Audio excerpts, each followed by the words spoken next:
সাথে সাথে সাংবাদিক বন্ধুদেরকেও অসংখ্য ধন্যবাদ জানাই। আমাদের বার্তাটা, আমাদের সংগঠনের বার্তাটা, মানবাধিকারের বার্তাটা প্রচার করবে। আজকের যে দিন বিশ্ব মানবাধিকার দিবস, আমাদের জানতে হবে বিশ্ব মানবাধিকার দিবসটা কি। মানবাধিকার 1950 সালে জাতিসংঘে আজকের 10ই ডিসেম্বরটা আন্তর্জাতিক মানবাধিকার দিবস হিসেবে গ্রহণ করে এবং সমগ্র পৃথিবীতে 1992 সালে মানবাধিকার আইন, তার সাথে সাথে আমাদের ভারতবর্ষ মানবাধিকার আইন কার্যকর হয়। আমরা অনেকেই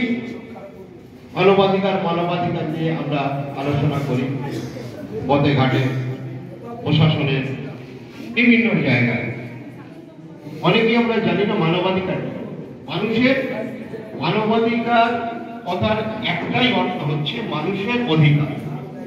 মানুষের অধিকারটাই কি করলে মানুষের অধিকার লঙ্ঘিত হয়। আমরা যে দেশে বসবাস করি, ভারতবর্ষ, মহান ভারতবর্ষ, এই মহান ভারতবর্ষে একটা সংবিধান আছে, ভারতের সংবিধান।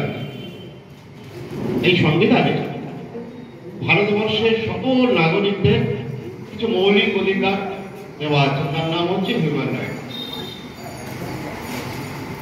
খাদ্য, বস্ত্র, বাসস্থান, শিক্ষা, চিকিৎসা, বেকারত্ব সহ সকল ভারতবর্ষের সংবিধানে দেওয়া সকল অধিকার যখন বঞ্চিত হয়, যখন পায় না, মূলত আমরা জানি সংবিধান, মূলত আমরা জানি মানবাধিকার লঙ্ঘনের ঘটনাগুলো ঘটে মূলত সরকার এবং সরকারি বিভিন্ন সংস্থা থেকে, যে থানা, পুলিশ কাস্টডিতে, আপনার বিভিন্ন হসপিটাল সহ বিভিন্ন সরকারি ডিপার্টমেন্টে মানুষের যে মৌলিক অধিকারগুলো লঙ্ঘিত হয়।